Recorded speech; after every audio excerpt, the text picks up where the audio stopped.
Buenos días, hermanos, que la paz del Señor esté con ustedes. ¿Me confirman si se ve la diapositiva? ¿Sí? Sí. Ok. Quiero esta mañana, antes de empezar, a hacer una breve oración y luego explicarle que este mensaje tiene tres partes que quiero compartir hoy con la ayuda del Señor. El primero es destacar algo de mensajes anteriores que a mí me ha llamado profundamente la atención, que tiene que ver con la importancia de retener la doctrina. Segundo, con lo que usted está viendo ahí, o sea, la importancia de orar por la difusión del Evangelio. Y en tercer lugar, voy a hablar de los pasajes que nos toca estudiar hoy en la segunda carta de Tesalonicenses, capítulo 3, del versículo 1 al 5. Y les voy a explicar por qué he querido llevarlo de esta manera. Así que acompáñenme a orar y luego empezamos con el mensaje. Señor Dios Todopoderoso, mi Padre Celestial, gracias por esta mañana, gracias por la oportunidad que nos das de venir a oír tu palabra, Señor. Te pedimos que tú hables a nuestros corazones, que nos des entendimiento, no solo para comprender, sino también para llevar a la acción esto que tú vas a enseñarnos hoy.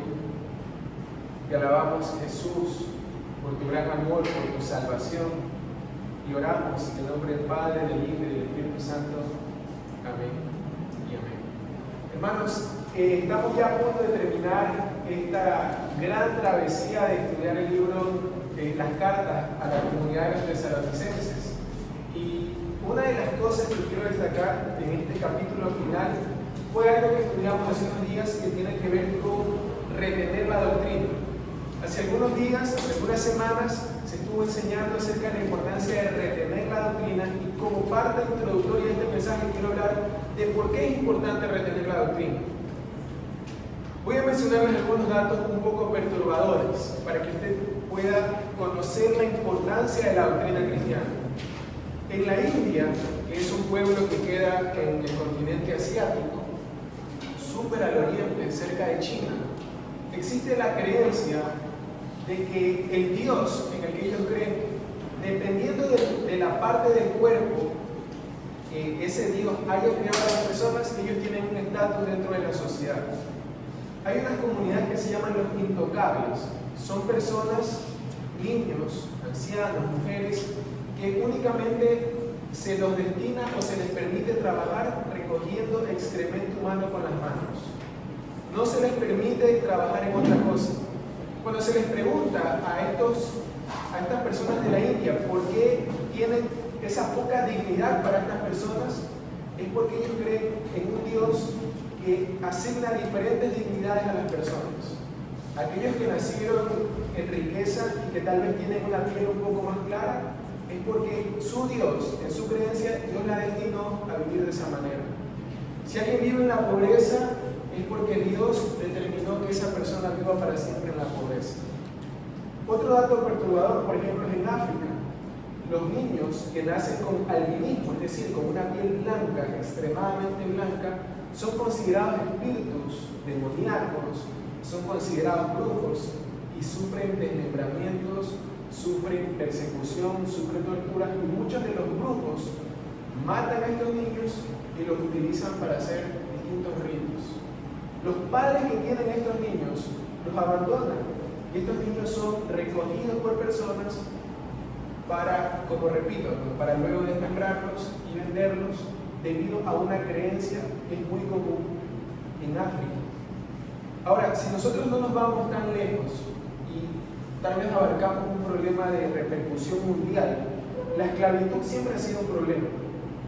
La esclavitud, el hecho de poder forzar a otra persona a trabajar y quitarle sus derechos, es algo que la humanidad también ha experimentado durante generaciones. ¿Basado en qué creencia? En la creencia de que algunas personas han evolucionado más que otras. Si usted analiza la historia, ¿verdad? Charles Darwin, cuando propuso su teoría de la evolución, se creía que aquellas personas de color negro era porque no habían evolucionado lo suficiente como las personas que tal vez tenían un color más blanco, y se los consideraba animales y se los esclavizaba. Si nosotros hablamos por un momento de lo que ocurre en el tráfico de mujeres, tráfico sexual, ya no nos vamos tan a la antigüedad. Hace poco estaba leyendo una noticia de que esta plataforma muy conocida en la actualidad, OnlyFans, yo no sé si usted ha escuchado, pero es muy conocida en la actualidad, una plataforma donde se difunden contenidos de índole sexual, ha sido baneada, cancelada. ¿Por qué? Porque se ha descubierto que detrás de muchos de esos videos hay esclavitud sexual, hay tráfico de niños y hay una serie de cuestiones oscuras y macabras detrás de esa plataforma que muchos comentan como si no ocurriera nada malo. ¿Por qué estoy hablando de estas cosas, hermanos?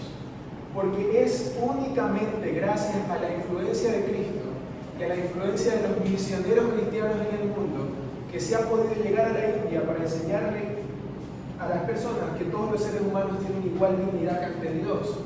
Y que no es cierto eso de que Dios nos creó de tal parte del cuerpo y que dependiendo de esa parte del cuerpo nosotros tenemos dignidad. Es la fe cristiana la que enseña que el ser humano fue creado a imagen y semejanza de Dios y por lo tanto tiene un valor incalculable.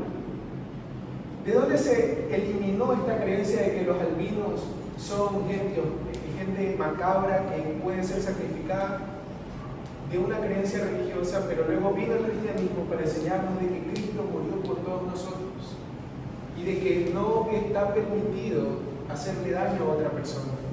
Lo mismo pasa con la esclavitud. Si ustedes ven cómo fue posible eliminar la esclavitud de este mundo, fue gracias a la influencia de cristianos que llegaron a las cortes de justicia para reclamar igualdad de condiciones para todos los seres humanos. Y lo mismo ocurre cuando hablamos de la prostitución, del tráfico de humanos, del tráfico de niños. Es la fe cristiana la única interesada en traer dignidad, justicia y rectitud a la humanidad. Incluso las personas que son ateas viven de forma justa de acuerdo a los principios que Cristo estableció.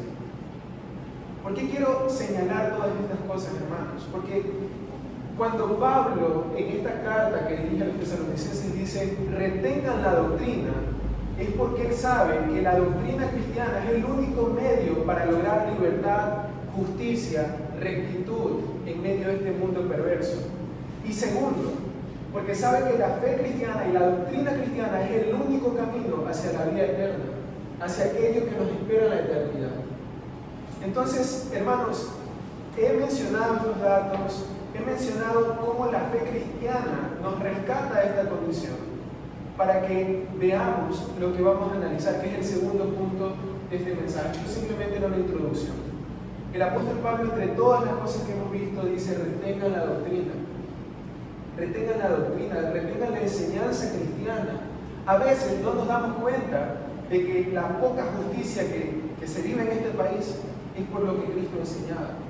La poca misericordia que aún vemos entre nuestros ciudadanos es debido a lo que Cristo enseñaba. La poca humanidad que nos queda se debe a lo que Cristo ha enseñado. Si otras religiones se hubieran propagado sin la influencia de Cristo, no tendríamos los derechos que tenemos, ni las libertades que tenemos, ni la prosperidad que tenemos. Todo se lo debemos a Cristo. Creamos en Él o no, queramos rendir nuestra vida a Él o no, se lo debemos a Cristo. Y por eso el apóstol Pablo le escribe en esa época a los tesalonicenses: retengan la doctrina. No solamente por lo que podemos obtener en este mundo, sino porque hay una eternidad esperándonos. Una eternidad que, según las Escrituras, nos espera un lugar de condenación eterna o un lugar de salvación eterna. Entonces, dicho esto, hermanos, dicho esto, la importancia de retener esta enseñanza que hemos venido domingo a domingo explicando esta carta, tiene repercusiones prácticas. A veces no lo vemos. Yo reconozco, a veces me cuesta mucho captar cómo esta enseñanza tiene algo práctico en la vida. Porque tal vez estoy luchando contra la depresión, contra la escasez económica, contra situaciones emocionales, y a veces me cuesta comprender cómo es lo que el apóstol Pablo le escribió a los tesalonicenses hace tantos miles de años tiene importancia para mí hoy. Pero hermanos, sí la tiene mucha importancia, y es nuestro deber, nuestra responsabilidad tomar de lo que se enseña a través de este púlpito y ver las implicaciones que tiene dentro de nuestra vida diaria y vivir por eso. Así que, hermanos, retengamos la doctrina y con esto en mente entremos al mensaje que nos corresponde hoy, esta segunda parte que se llama Oremos por la difusión del Evangelio. En esta segunda parte quiero hablar de cómo el Evangelio se difundió alrededor del mundo. Quiero hablar algunos datos históricos. Voy a estar leyendo unas pocas cosas de un libro que traje para que usted vea que la misión a la cual el Señor nos llama es tan grande, tan magnífica. A veces podríamos darnos cuenta de lo horrible que es desperdiciar el tiempo cuando hay tanto que hacer por la misión de Dios. A veces creo que una de las razones por las cuales desperdiciamos tanto el tiempo es porque no estamos enfocados o concentrados en la magnitud de lo que implica creer en Cristo y obedecer el mandamiento de la gran comisión. Entonces quiero en esta segunda parte hablar un poco de cómo el Evangelio se difundió sobre el planeta Tierra, pero haciendo énfasis en lo que el apóstol Pablo hizo, porque me parece maravilloso y va a dar paso al texto que nos compete estudiar esta mañana. Ok, en esta segunda parte, no sé si se aprecia bien, pero esas líneas que usted ve ahí atrás es un mapa que resume los viajes misioneros de Pablo. No voy a explicar el mapa en sí, pero quiero mencionar algunos detalles bastante importantes. Cuando Dios escogió al pueblo de Israel, cuando Dios llamó a Abraham, ¿verdad? Él lo sacó de un pueblo pagano y le dijo: Abraham, a través de ti voy a hacer una nación grande y te bendeciré, y a través de ti bendeciré a todas las familias de la tierra.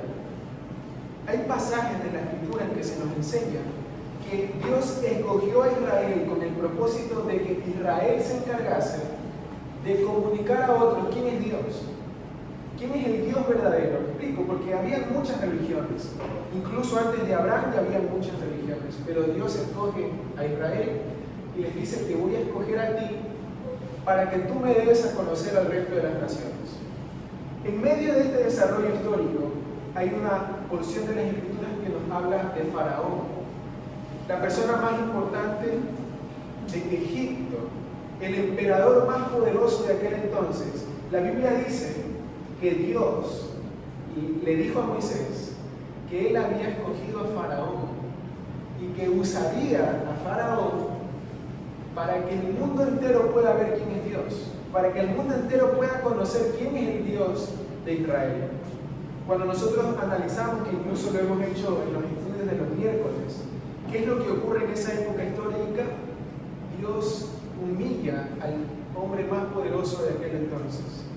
Dios humilla a los dioses falsos de aquel entonces y muestra su poder, mostrando plagas, abriendo el mar, venciendo ejércitos, alimentando a su pueblo en el desierto durante 40 años. Dios muestra una serie de milagros, de prodigios, de señales, de tal manera que los otros pueblos empezaron a escuchar que el Dios de Israel era poderoso. El Dios de Israel era tan poderoso que pudo avergonzar y destruir a los emperadores más poderosos de aquel entonces. Y los judíos pudieron dar fe, pudieron dar testimonio de que el Dios en el que ellos creían era el Dios real, el Dios único y verdadero. Pero ¿cuál fue el problema que presentó Israel, hermanos? Que Israel confundió su misión. Se olvidó que Dios lo había escogido para compartir con otros quién era Dios. Y empezaron a creerse especiales. Empezaron a creerse los únicos. Empezaron a creerse lo que ciertamente eran, el pueblo escogido. Y ellos decían: es que nosotros somos los escogidos, el resto son paganos. Es que nosotros somos el pueblo a quien Dios ha salvado, el resto está condenado. Nosotros somos el pueblo con el que Dios ha hecho un pacto, el resto del pueblo no tiene nada que saber o nada que ver con Dios. Y se olvidaron de su misión. Se olvidaron de la razón por la cual Dios nos escogió. Por lo tanto, Dios envió profetas y les dijo que Él permitiría que aquellos que no formaban parte de su pueblo empezarían ahora a formar parte de su pueblo. Y cuando Jesús vino a la tierra, Él confrontó a los judíos y les dijo: les aseguro que vendrán gente de todas partes del mundo y entrarán en el redil e incluso tomarán sus lugares, porque ustedes no han confiado en Dios como se debe. Dios envía a Jesucristo, nuestro Salvador, nuestro Señor, soberano, supremo.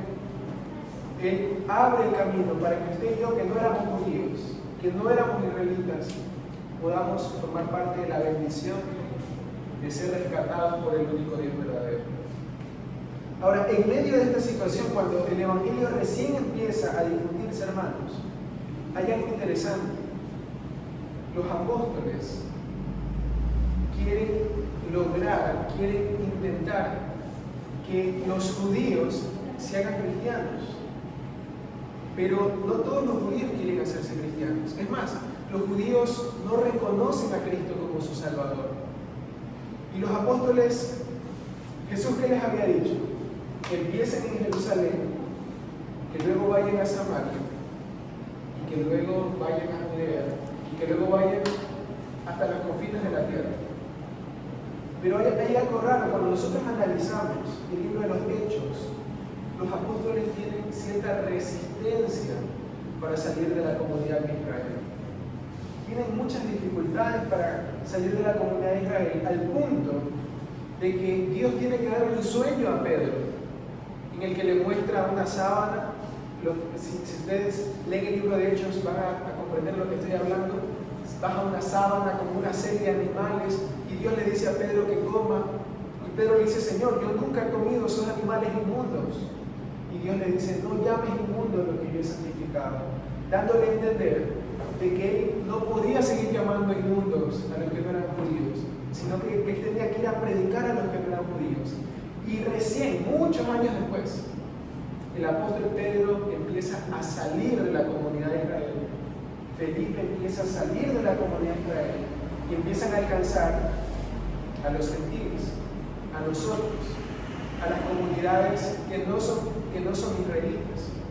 Ahora, es interesante, hermanos, que a medida que la fe cristiana empezó a propagarse, aparece Esteban. Esteban confronta a los líderes judíos y les dice: necesitamos llevar el evangelio a otros países, y no es correcto que en esas otras naciones se les imponga a esas personas que respeten nuestras tradiciones y nuestras leyes. Ellos únicamente necesitan conocer el evangelio y nada más. ¿Y qué es lo que la comunidad hace con Esteban? Lo apedrean, no están de acuerdo con él y lo matan. Eso era lo que estaba ocurriendo en el contexto de la propagación del evangelio. Ahora, en medio de estas circunstancias, ocurrió algo. La muerte de Esteban inició una persecución sobre los cristianos. Los cristianos empezaron a ser perseguidos y eso los obligó, los forzó a salir de Israel. Y eso fue más efectivo para la propagación del evangelio. Es interesante, hermanos, si analizamos históricamente, fue la persecución lo que sacó a los cristianos de Jerusalén, de la comunidad en la que estaban, para obligarlos a ir a otros países y empezar a compartir el mensaje del evangelio. En medio de esto, Dios llama a un hombre, al apóstol Pablo, y Dios le dice a Pablo: ¿sabes qué, Pablo? Yo te elegí para que tú lleves el mensaje a los que no son judíos. Y Pablo se toma en serio esa misión. Pablo dedicará el resto de su existencia a propagar el mensaje de Cristo entre aquellos que no son judíos. Y usted, si lee el libro de los Hechos, Pablo hace 3 viajes misioneros y en 3 viajes recorre casi toda Europa. Recorre Asia, recorre Europa y funda distintas iglesias, levanta distintos pastores que dan origen a la propagación del evangelio en Europa, que posteriormente da origen a la propagación del evangelio en América. Ahora, quiero leer una pequeña lista de los países o ciudades que Pablo visitó. Hay muchos más, pero voy a leer solamente unos cuantos para hablar de por qué es importante orar por la difusión del Evangelio. Miren, Pablo viajó de Tarso a Antioquía, que fue el lugar en donde por primera vez llamaron cristianos a los cristianos. Luego de Antioquía, él viajó a Chipre, luego a Seleucia, luego a Salamina, a Pafo, a Perge, a Antioquía de Pisidia, son países de Europa y de Asia. Él viajó a Iconio, a Derbe, a Frigia, a Galacia, a Cilicia, a Siria, a Listra.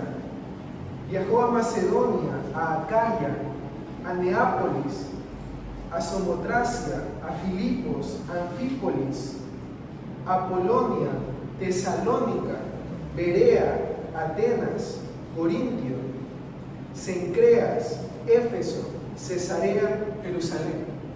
Esos fueron los países que el apóstol Pablo visitó, y si usted lee uno de los Hechos, es un relato apasionante de cómo a él en muchos países le fue súper querido, y en otros países lo apedrearon. Hubo una ocasión que lo apedrearon al punto de que creían que lo habían matado, y como lo vieron ahí en signos vitales lo dejaron, pero él estaba vivo, se recuperó, se repuso y siguió su viaje.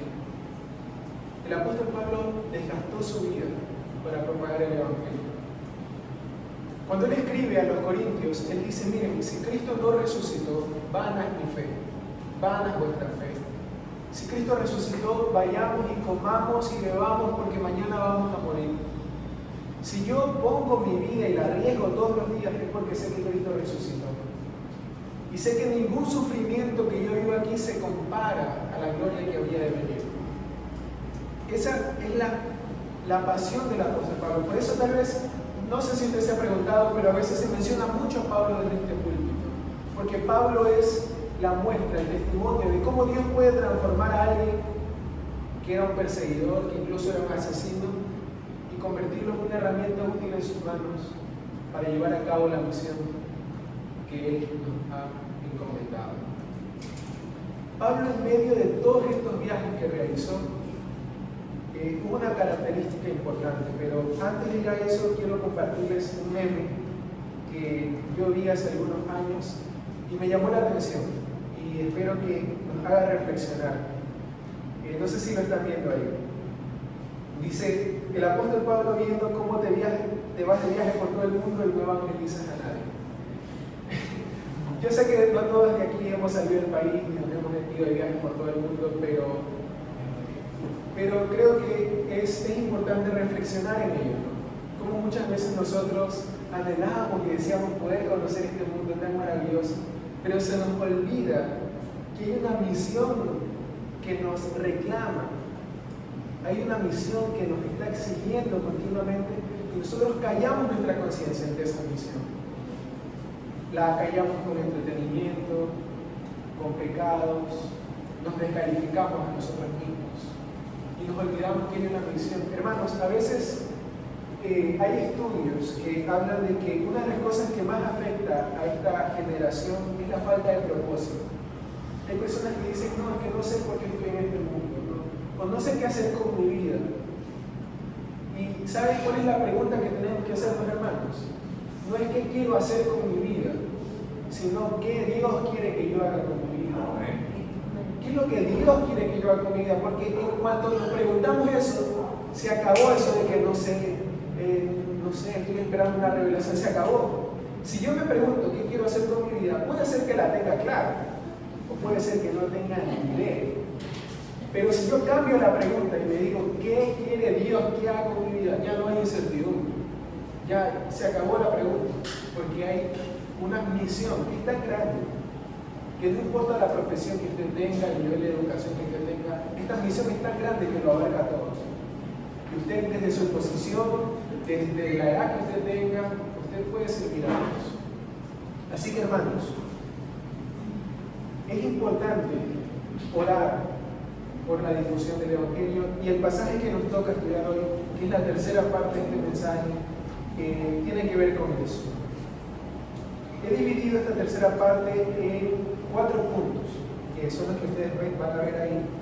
Son 5 versículos, pero estos 5 versículos hablan, si se lo separa, hablan de una petición de oración que hace el apóstol Pablo. La segunda es que Pablo nos recuerda cuál es el carácter de Dios en medio de estos 5 versículos. Y eso es una de las cosas también que a mí me impacta del apóstol Pablo, que él en pocos versículos puede condensar. Obviamente fue inspirado por el Espíritu Santo, pero en pocos versículos él puede condensar grandes cosas. Entonces, la primera cosa en la que vamos a hablar, en la que voy a hacer mucho énfasis, casi todo lo que sigue aquí en adelante va a ser sobre la petición de oración que el apóstol Pablo hace. La segunda cosa tiene que ver con el carácter de Dios. La tercera es con la confianza que tienen aquellos que sirven a Dios. Los que servimos a Dios, los que están entregando su vida y sus recursos para propagar la obra de Dios, tienen que tener este tipo de confianza. Y tercero, otra oración, pero que ahora Pablo hace por el pueblo que los está escuchando, ¿no? Esa es la división que he hecho de estos versículos. Por si acaso se lo recuerdo, estamos estudiando segunda de Tesalonicenses, capítulo 3, versículo del 1 al 5. Igual se lo voy a poner en la pantalla, pero después si usted está anotando. Segunda de Tesalonicenses 3,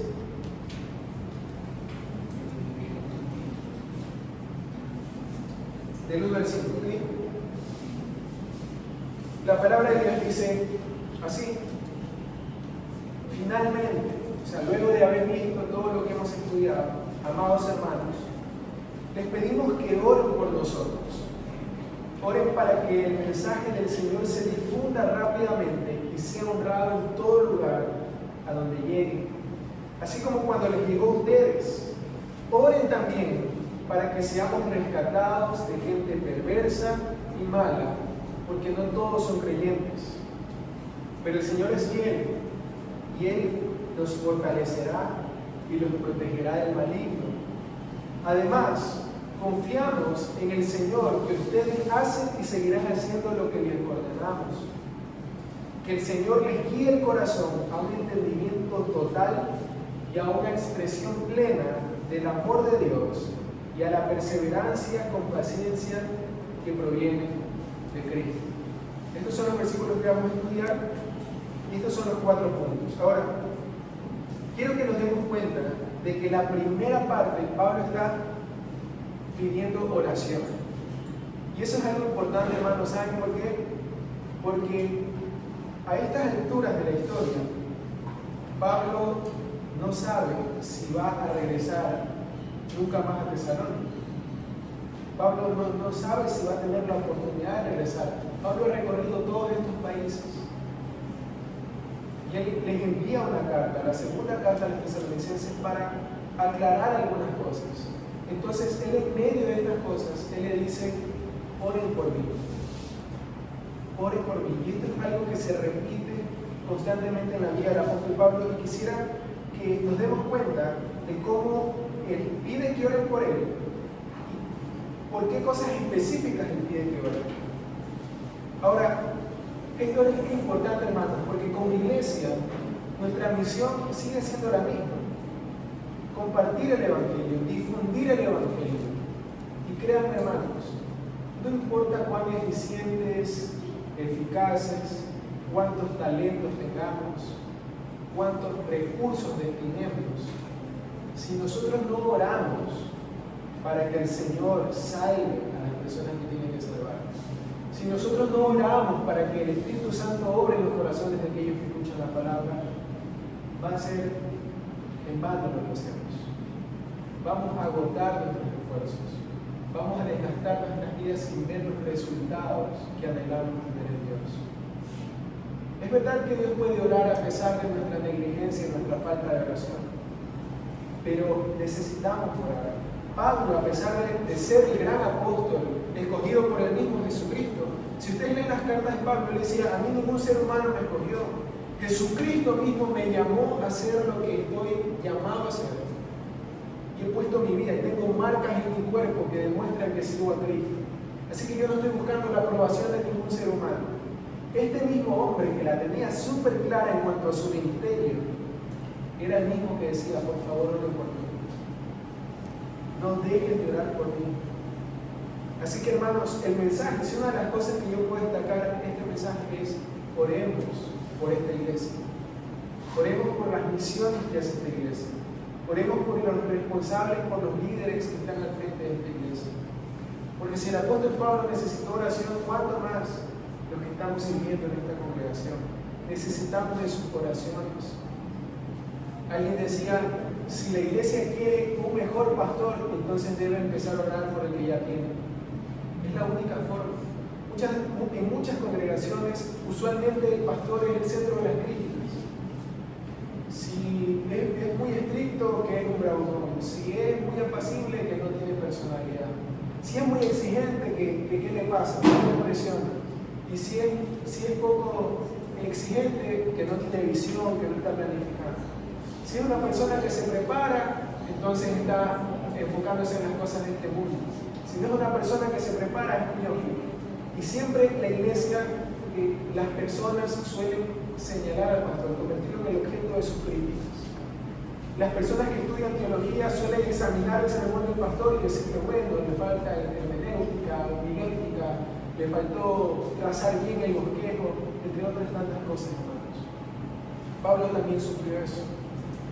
Cuando él fue a la comunidad donde Apolos estaba, Apolos era un orador excepcional. Cuando Pablo llegó, dijeron, este es Pablo, no se parece nada a Apolos. Pablo dice, ¿quién es Apolo? ¿Quién es Pablo? Sino siervos de Cristo. Somos servidores de Cristo.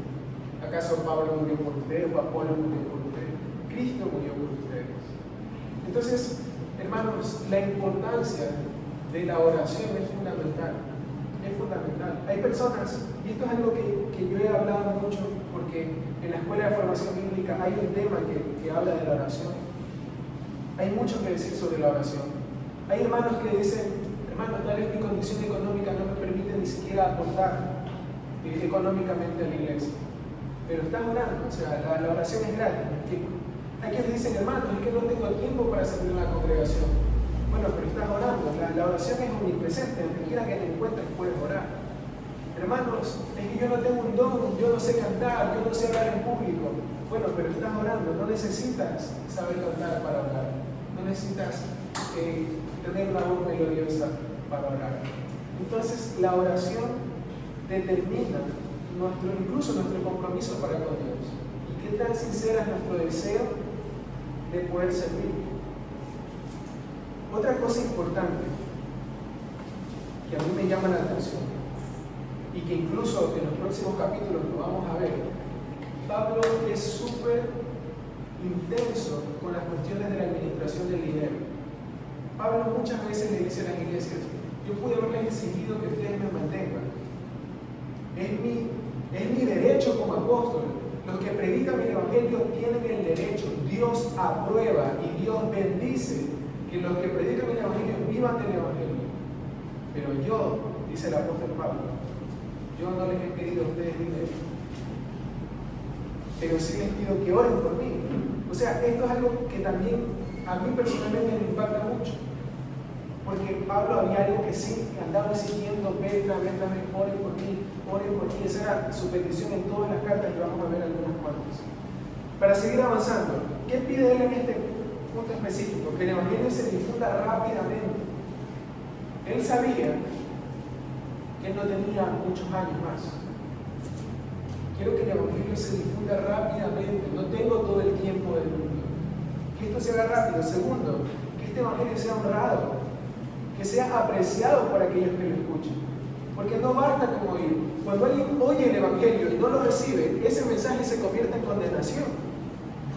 Cuando alguien escucha que Cristo ha muerto por sus pecados, que esa persona rechaza el sacrificio de Cristo, ese mensaje se vuelve en su contra, porque ha pisoteado la sangre de Cristo, ha pisoteado el medio a través del cual Dios quiso santificarlo. Entonces Pablo dice, en primer lugar, que se difunda rápidamente, en segundo lugar, que este mensaje sea honrado, y en tercer lugar, que Dios nos rescate. Porque no todos son de la fe, hay gente perversa, y esto es algo que ustedes deben saber, hermanos. Tal vez en esta iglesia no, pero en la iglesia de Cristo en general hay gente mala y perversa en medio de la congregación, que ven y incluso a los pastores como un medio para obtener ventajas, para sacarle dinero, o incluso entre los hermanos, que están buscando la forma de acercarse a la fe, pero con fines egoístas. Y Pablo sufrió muchas veces traiciones de hermanos, que durante algún tiempo estuvieron con él y luego lo traicionaron. Pablo dice, por favor oren por mí, para que seamos rescatados de gente perversa y mala, porque no todos son creyentes. Ahora, quiero hacer un breve análisis de algunos pasajes que relatan cómo Pablo, distintamente de la comunidad a la que iba, él decía, oren por mí. De todos estos viajes que mencioné al principio, Pablo, esa era su petición, día y noche. Por ejemplo, veamos lo que dice el libro de Romanos capítulo 15, versículo 30 dice, pero yo les ruego, hermanos, se los ruego por nuestro Señor Jesucristo y por el amor del Espíritu, que me ayudéis orando por mí. Qué buena súplica, a mí me asombra esto, en serio se los digo. Hermanos, les ruego, les suplico. ¿Qué me va a pedir Pablo ahora? No sé, hermano, que plata no me pido porque no tengo, no. Les ruego por el amor del Señor Jesucristo que oren por mí, para que sean librados los rebeldes que están en Judea y que la ofrenda de mi servicio a los santos en Jerusalén sea aceptada, para que con gozo llegue a vosotros por la voluntad de Dios y que sea recreado juntamente con vosotros. En la comunidad de Corintios también pasa algo semejante. Él dice, Él nos rescató del gran peligro de muerte y nos seguirá rescatando. Él les está contando pues, cómo fue que casi muere.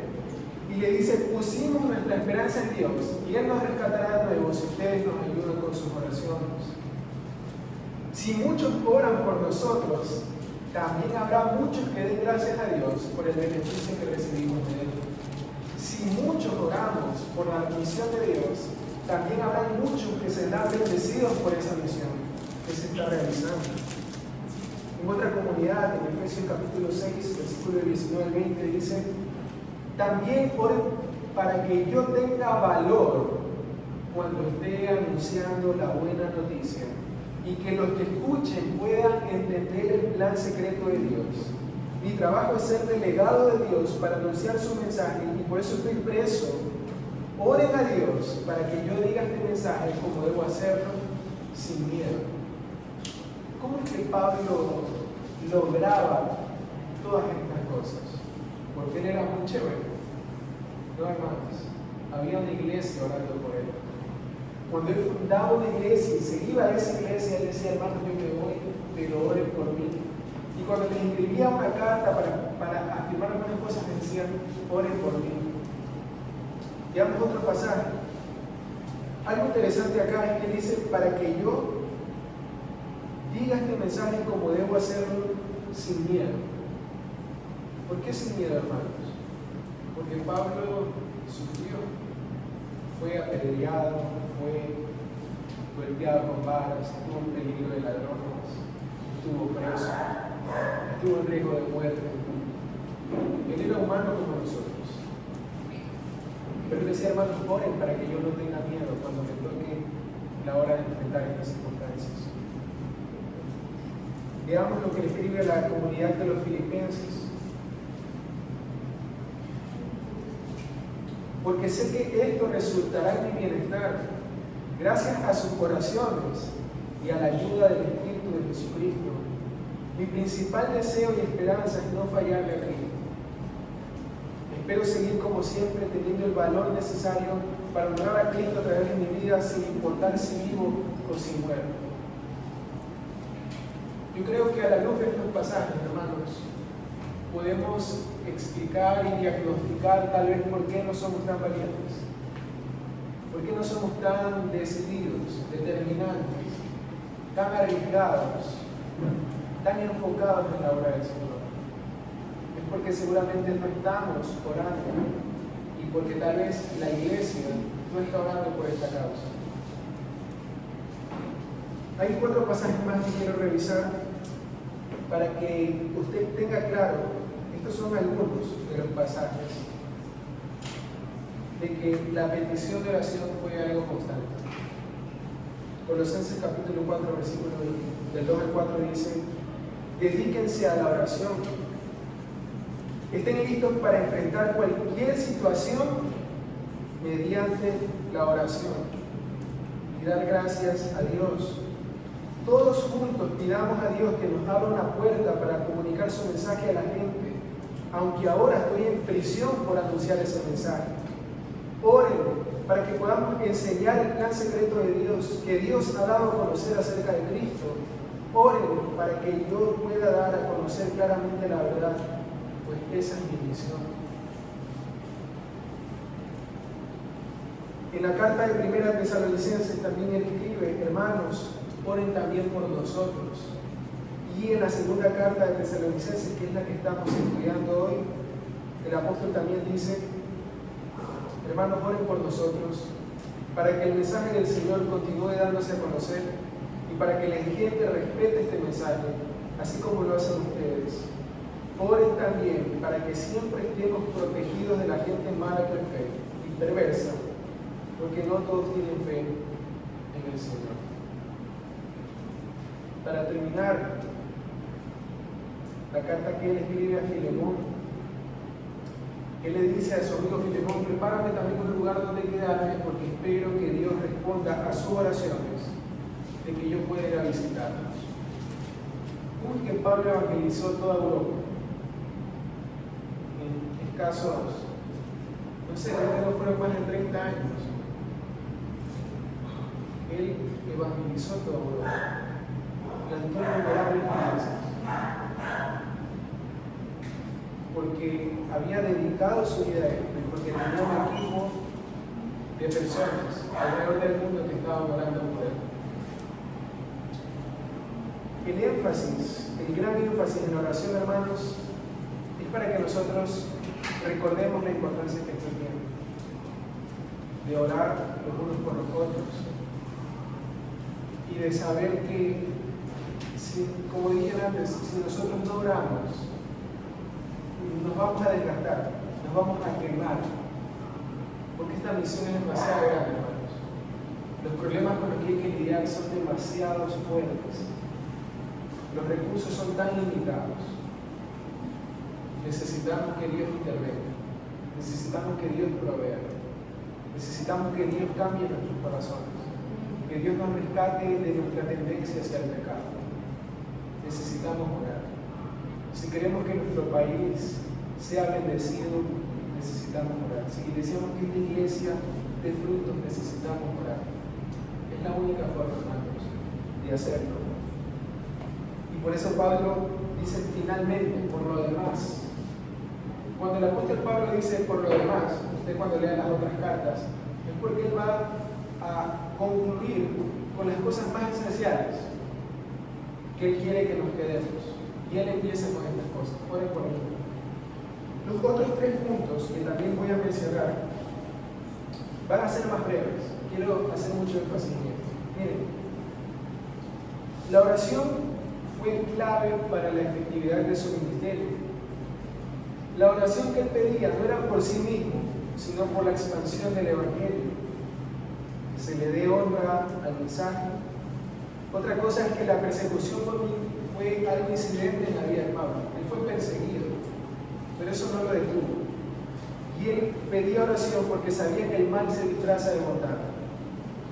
El mal se disfraza de bondad, hermano. Y usted tiene que saberlo. No es para que usted ande sospechando de su hermano, diciendo: ¿será que este hermano me quiere hacer mal? No, esa no es la intención.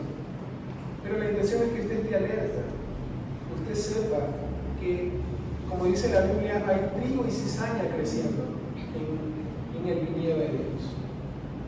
Y usted mismo debe evaluarse para que sea transformado por nuestro Señor y no sea una cizaña. Yo también tengo que examinar para ser trigo verdaderamente. Así que, hermanos, estos pasajes, estos versículos también nos hablan del carácter de Dios. Como les decía, Pablo no sabía si iba a volver a visitar esta comunidad de Tesalónica. No sabía si iba a volver.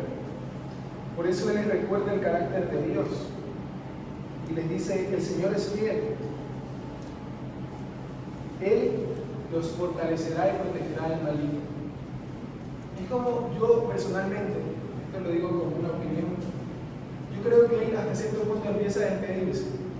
No necesariamente es una gran despedida, pero él ya les dijo lo que les tenía que decir y les dice: hermanos, sepan que el Señor es fiel y los fortalecerá y los protegerá del maligno. Recuerden que él ha venido hablando ya de dos cosas: de los falsos maestros e incluso del anticristo, que se estuvo revisando en domingos anteriores. Él les dice: el Señor es fiel, Él los va a proteger. Si ustedes han puesto su fe en Jesucristo, ni siquiera los falsos maestros los van a desviar, porque el Señor es fiel. Y aunque aparezca el mismísimo anticristo, el Señor va a seguir siendo fiel y los va a librar. Habla del carácter de Dios. Él descansa no en nuestra capacidad para permanecer, sino descansa en la fidelidad de Dios. Y esto es hermoso, hermano, usted no tiene que olvidarle nunca. Pablo dice: Dios es fiel, Él los fortalecerá, Él los librará del mal. Si Dios te llamó, si Dios permitió que el Evangelio llegue a tus oídos y abrió tus ojos para que conozcas quién es Cristo, Él te va a fortalecer, Él te va a guardar del mal. Esto es maravilloso. Pablo está diciendo que Él no está tan apoyado en nuestra capacidad de permanecer. Él está confiando en Dios. El Señor nos va a hacer permanecer. El Señor nos va a fortalecer. Así que, hermano, cuando usted esté débil, cuando usted sienta que tal vez su fe está menguando, cuando usted sienta que su corazón está apagado, recuerde esto: que el Señor es fiel. Usted no, yo tampoco. Usted no es fiel. La Biblia dice que más bien somos infieles, o sea, por default. Lo que pasa es que en esas situaciones uno recién se está dando cuenta que es infiel. Uno recién se está dando cuenta de lo frágil que es nuestra fe. Pero Pablo dice que el Señor es fiel y Él los fortalecerá, Él los librará del mal. Aunque venga el mismísimo anticristo, o aunque vengan falsos maestros, el Señor los va a guardar. Habla del carácter de Dios. Y basado en ese carácter de Dios, que es también muy interesante, Él sabe que el carácter de Dios mismo nos va a sacar de esa condición de debilidad, nos va a sacar de esa condición de infidelidad. Porque Dios no se va a sentir agradado pues, en que su carácter nos fortalezca, pero como para dejarnos ahí. Nos va a fortalecer para dejarnos en nuestro pecado, nos va a fortalecer, no. Él nos va a fortalecer, pero para sacarnos de ahí. Por eso, en el segundo o en el tercer renglón que habla de la confianza de los siervos de Dios, Él dice lo siguiente: además, confiamos en el Señor, que ustedes hacen y seguirán haciendo lo que les hemos mandado. Nuevamente, confío en el Señor, que Él los guiará, los llevará, los empujará para que ustedes hagan lo que les hemos ordenado. Y es interesante, en el idioma original, esta palabra ordenar tiene una connotación militar. O sea, Pablo está diciendo lo que yo les he ordenado, tanto por carta como verbalmente, los mandamientos que les he enseñado. Ustedes nos van a hacer. Y esto es importante, hermanos. ¿Por qué? Porque la fe cristiana no se trata de vivir a mi manera. Hay mucha gente que dice: no, yo eso de la religión no va conmigo, yo soy un ser espiritual. Yo vivo la espiritualidad a mi manera. O sea, en otras palabras, yo creo en Dios a mi manera, ¿me explico? Nadie me va a poner reglas, nadie me va a dar mandamientos, nadie me va a dar órdenes, porque yo soy un espíritu libre. Pablo dice: no, yo confío en que el Señor nos va a guiar a obedecer lo que les he mandado con la autoridad de Jesucristo. El camino de Cristo es un camino angosto, hermanos. A veces se nos olvida eso. A mí se me ha olvidado en ocasiones. Es un camino angosto. Es un camino angosto, estrecho, muy estrecho. A veces quisiéramos que el camino sea amplio, pero es estrecho. Así que, hermanos, esta es la confianza también de los siervos de Dios. Hermano, cuando usted esté discipulando a alguien, cuando usted esté haciendo una misión, cuando usted esté predicando, visitando, discipulando, usted no se esté estresando más allá de lo necesario. Confía en el Señor. Confía en el Señor. Si usted mira los problemas que había en Corinto, o en Gálatas, como Pablo le escribe, Gálatas insensatos, ¿quién lo fascinó? Obviamente Pablo sufría por las iglesias. Él decía, yo sufro, y pone esta ilustración, yo sufro por ustedes como una mujer que está en sus dolores de parto, el dolor humano más alto conocido que se conoce en la humanidad es el dolor de una mujer con dolor de parto. Así yo sufro por ustedes. Pero así como Pablo dice, yo confío en el Señor, que Él los guiará y hará que ustedes sigan haciendo lo que les hemos ordenado. Y para terminar, luego Pablo ora por ellos, que es algo que también se repite mucho en las cartas. Pablo siempre oraba por sus iglesias. Pablo siempre oraba por sus iglesias en Líbano. Él les dice que el Señor les guíe el corazón a un entendimiento total y a una expresión plena del amor de Dios. Y a la perseverancia con paciencia que proviene de Cristo. Esto es muy profundo, hermanos. Dice un entendimiento total y a una expresión plena del amor de Dios. Es como, él dice, no se conformen con lo que ya saben acerca de Dios. Porque a veces sabemos, no, ya sé que Dios me ama. Sí, en la escuela dominical me enseñaron, o lo he visto en las películas que hay en Semana Santa. Pablo dice, yo deseo que ustedes tengan un conocimiento total y una expresión plena de este amor. Y la perseverancia con paciencia que proviene de Cristo. ¿Por qué perseverancia? Porque él sabía que iba a venir persecución. Él sabía que iban a venir cosas difíciles. Y si usted lee la historia, vinieron cosas difíciles. Es más, por algo la iglesia de Tesalónica ya no está en Tesalónica. Por algo se extinguió. La persecución fue tan fuerte que ellos no pudieron seguir y tuvieron que huir, y los que quedaron murieron. Pablo les dice, tengan perseverancia y paciencia, aquella que proviene de Cristo. No olviden su esperanza en que Cristo va a regresar, que es de lo que se trata esta segunda carta. Cristo va a regresar, tengan paciencia, no pierdan esa esperanza.